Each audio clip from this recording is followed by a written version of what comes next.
What's up everyone, welcome to another video. Саламатсыздарбы, дагы бир видеого кош келиңиздер.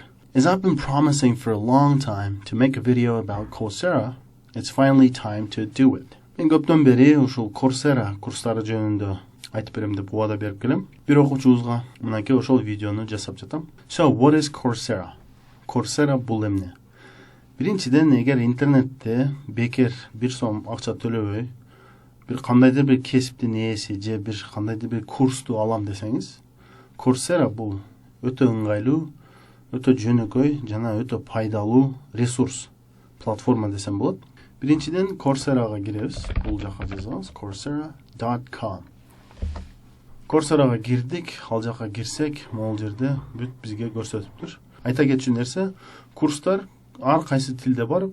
Тилекке каршы кыргыз тилинде жок. Бизге ыңгайлуу тилдерден бул англис тилинде жана орус тилинде бар. Эгер өзүбүздүн аккаунтубуз болсо, бул жактан биринчи войти дейбиз. Эгер аккаунт жок болсо, присоединиться бесплатно. Присоединиться бесплатно деген жерине өзүңөрдүн электронный адресиңерди, аты жөнүңөрдү жана паролду жазып кошулсаңыздар болот. Менде өзүмдө бир аккаунтум бар, ошондуктан мен войти дейм. Войти продолжить с аккаунтом Facebook.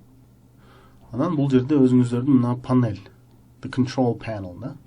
Мисалы үчүн home бул жерде мен азыр алып жаткан курс. Learning how to learn powerful mental tools to help you master tough subjects. Бул курсту мен алып жарымына келип токтоп калдым. Ошого бул жакта просрочен деп чыгып калды. Бирок ушул курстун негизинде сиздерге Coursera кантип иштейт көрсөтүп берейин. Мисалы үчүн перейти курсу же монун өзүн эле басаңыз.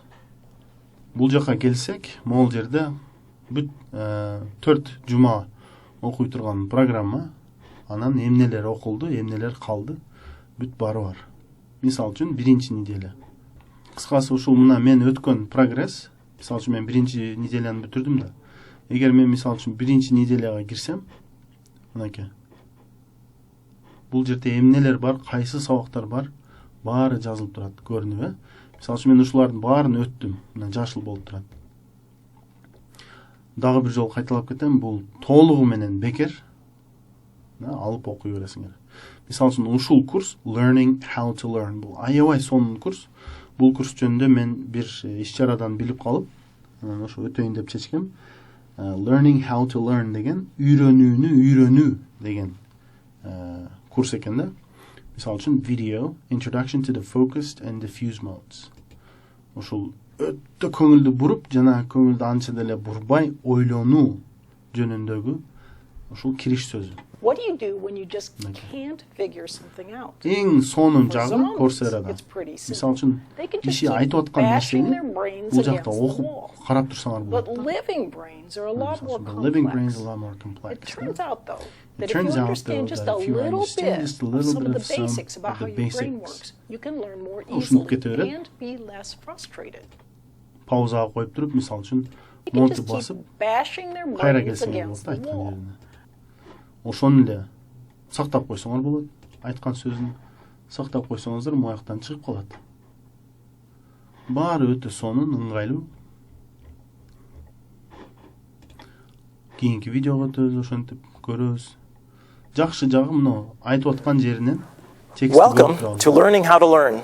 Your brain has amazing abilities, but it didn't come with an instruction manual. Дайым токтотуп, түшүнбөгөн жериңиздерди өзүңүздөр изилдеп, түшүнүп, аракет кылсаңыздар болот. Мен дайыма айтып келем, англис тилин билүү өтө көп жакшы, пайдалуу нерселерди берет деп. Анан ушул Coursera ошол пайдалуу нерселердин бири да. Англис тилин билсеңиздер, мына чоң даңкыйган Courseraдан курс алып окусаңыздар болот. Толугу менен бекер. Мисалы үчүн башка немелерге кирип көрсөк мына. Бүт сабактар. Кайсы университетте, мисалы үчүн Arizona State University Learning How to Learn for Youth. Же Mind Shift, Breakthrough Obstacles to Learning and Discover Your Hidden Something. The Science of Well-Being. The Science of Well-Being. Бул да жакшы.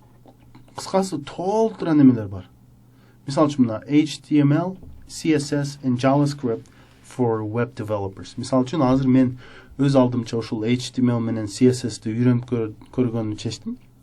Мен башка жактан эле башка интернеттен материалдарды алып, анан бир досум жардам берип атат. Бирок бул жерде мисалы үчүн бир курс бар экен. Аны ачып көрөбүз.